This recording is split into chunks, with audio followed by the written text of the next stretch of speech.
So yan guys, ito yung pangako ko sa inyo na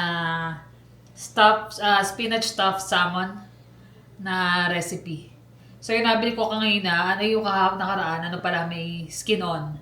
May mga nabibili na wala ng skin kaya kailangan pantanggalan. Saglit lang naman yun, kaya lang madulas kasi yung salmon. So meron kayong kailangan panghawak sa dulo para matanggal yung mabilisan yung gaya nung sa unang video na pinakita, sa unang clip. Tapos hindi ko na lahat ito kasi marami. 4 lang naman kaming kakain. Ito itatabi ko. Ito lang yung kailangan ko. Tapos, ito yung magiging stuffing niya. Onion, green onion, spinach. So, saute ko yan. Tapos, papakita ko sa inyo kung ano pa i-add ko mamaya. Tapos, ito para sa para sa sauce. So, gagawa ako ng creamy na lemon garlic sauce. So, ito para sa sauce. Itong butter stick. Ilalagay ko yan sa loob ng salmon.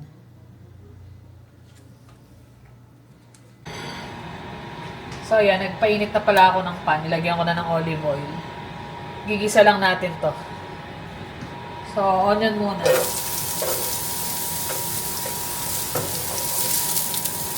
Mabilis na to kasi spinach lang naman. Magiging stuffing lang naman siya.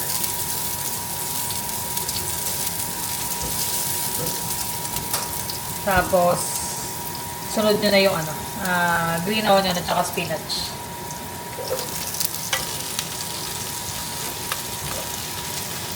Ano lang to, para lang malanta yung spinach. Mas madali siyang ilagay sa loob, maging palaman. Mukhang marami lang yan, pero kukunti lang talaga pag nagawa. Tapos pagka cool down nito, lalagyan ko ng cream cheese. Tapos lagyan na ng konting timpla.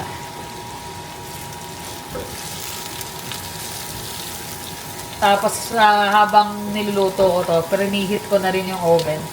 Kung may air fryer, pwede nyo rin namang air fryer. Pero ako gusto ko siya naka-oven.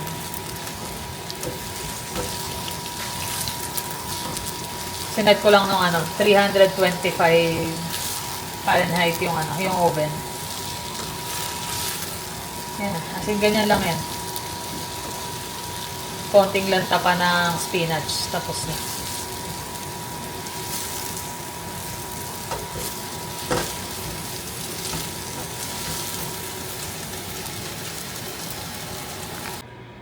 So, ito na pala. Hindi ko na siya antay mag-cool down kasi wala na akong oras para mag-cool down. Pero mas maganda to kung na-cool down yun ng konti tapos matanggal yung excess water niya. Pero okay lang naman kung hindi niya matanggal. Tapos, instead na regular cream cheese ang gagamitin ko, meron ako ng herb and garlic na cream cheese. So, lagay lang ng isang kutsara na puno. Tapos, lagyan ng konting concentrate na chicken base. Konti lang.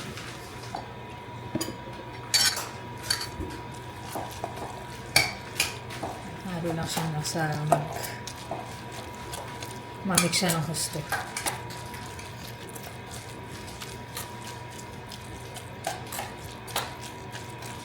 Medyo malamig yung ko eh. Kung may room temp na yung cream cheese, mas maganda. Pero dahil sa akin, galing sa fridge, medyo matagal siya malusaw. So yan, okay na yan. So ito, olive oil. Lagay kayo sa isang bowl. Konti lang naman, depende sa dami ng salmon nyo. So olive oil. Chicken base na concentrate. Kaya mas gusto ko tong concentrate kasi liquid.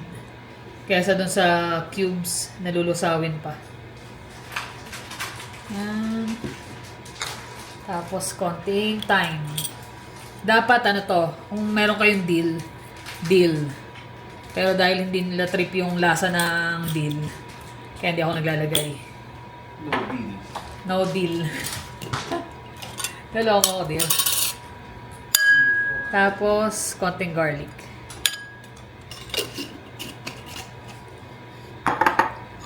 Tsaka pala, squeeze ng lemon. Pangtanggal ng lansa.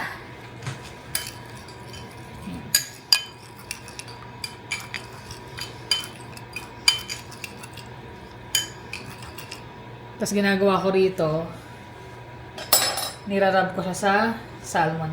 Para yung salmon nyo, malasa na. Hindi siya yung plain na plain yung lasa. So, irab natin yan dyan.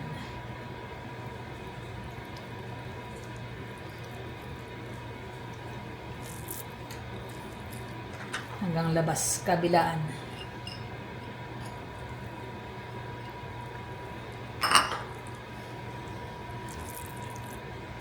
So, ayan. Tapos, ito. Siyempre, kakamayin ko na rin yan kasi mahirap siya pagka Lagi naman ako naghuhugas ng aking hands. Make sure lang talaga na malinis ang mga kamay. Ay, sorry naman.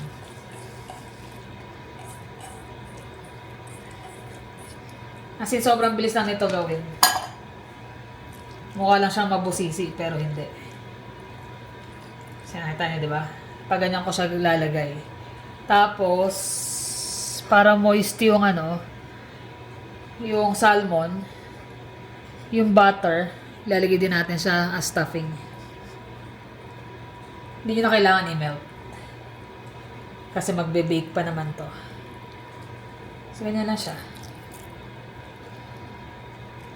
So, maganda sana to kung may time pa kayo kasi maku-cool down nyo pa yung salmon bago nyo hiwain. Pero sa akin yan na yun.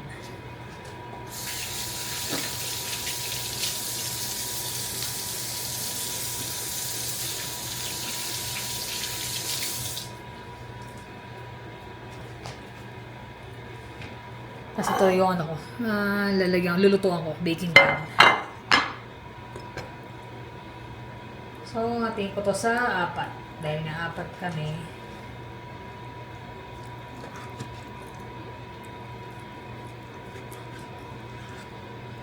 Tapos ilalagay ko siya pa ganito. Patayo. Parang medallion. Pwede naman siya ipahiga kung isi-sear nyo. Pero dahil nga malambot na malambot yung ko, hindi ko siya na cool down. Ganyan ang gagawin ko. Patayo. Medyo messy lang talaga. That's okay.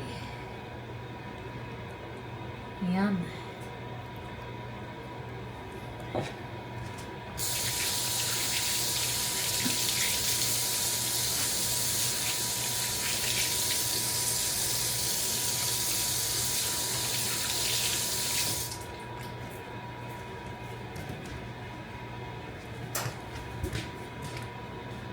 So, yan guys. Pag ganyan ko siya nilalagay. Pwede nyo naman siya nakapatihaya. Kaya lang kasi once na naluluto na siya, possible na mag-squeeze out lahat yon. At least pag nakatayo siya, maluluto siya ng ganyan. Yan. So, salang ko na to sa oven. So, try ko muna siya ng 15 minutes. Tapos, check ng temperature kung okay na. Stop na yung luto. Kung hindi, adjust pa ng mga ilang minuto. So, yan pala. Gawa na tayo ng ng sauce para sa salmon. Creamy lemon garlic sauce. So, start tayo sa paggawa ng roux. So, lagay ko na yung butter ko.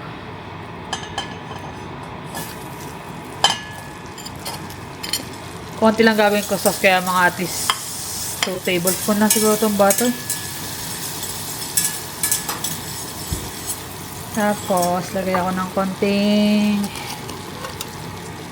garlic. Tansya-tansya lang.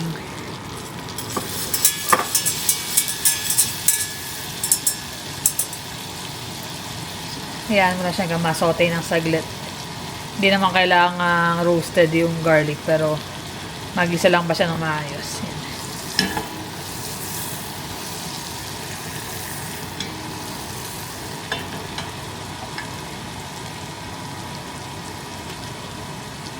Tapos niyan, i-add na natin yung flour. Mga 1 tablespoon to.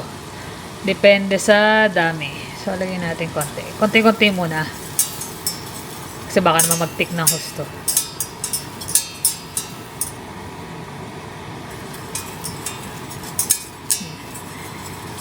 So, parang nagamit ko lang is kalahating kutsara.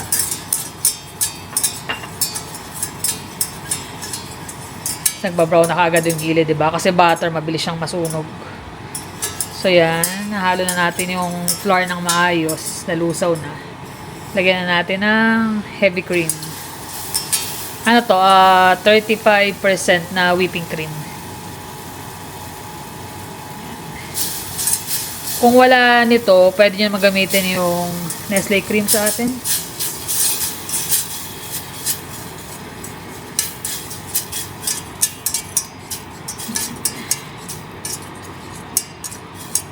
Tapos, hinaan ko yung apoy. Kasi mabilis siyang mag-tick. Tapos, lagyan na natin ng chicken base ulit. Yung lasa niyan, syempre, depende na sa inyo. Kung ano yung panlasa nyo. Kasi, merong matabang sa alat, merong matabang sa asim. Natin yun. So, kulang pa yung consistency. Gusto ko medyo thin ng, huwag sobrang lapot naman. Yun.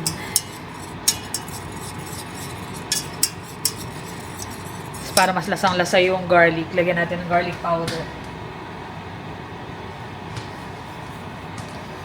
Yan. Garlic powder. Sarap kasi yung mag-garlic. Creamy tapos garlic.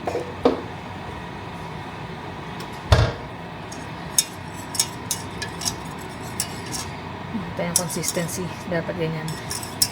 Hindi sobrang labnaw, hindi sobrang lapot. Sobrang bilis lang nito. Bilis lang maluto.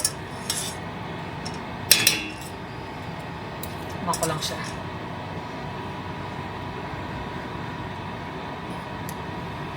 So, kulang pa siya sa chicken base. Dagdag pa ang konti.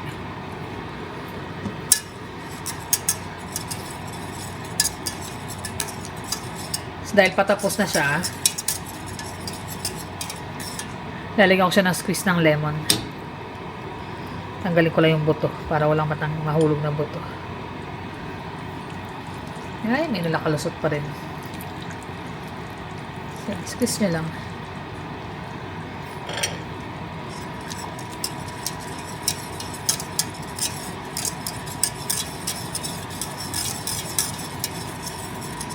Tikman ko ulit.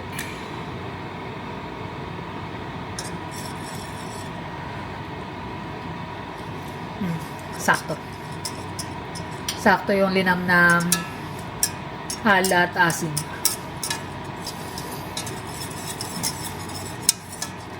So, turn off ko na yan. Waiting na lang ako sa salmon. So, yan na guys yung ating finished product.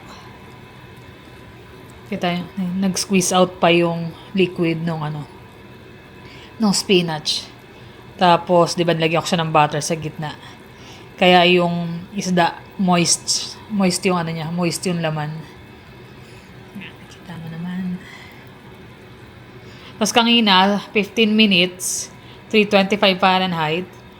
Tapos, in-increase ko yung init ng 350. Nag-add ako ng another 5 minutes. So, 20 minutes in total yung pagluto ng salmon. So, yan na yun guys. Nag-steam lang ako ng asparagus. Tapos ito, yung salmon. Sarap sana kung mashed potato. Kaya lang nag-iisa lang pala yung patatas ko. So, hindi enough. So, rice na lang.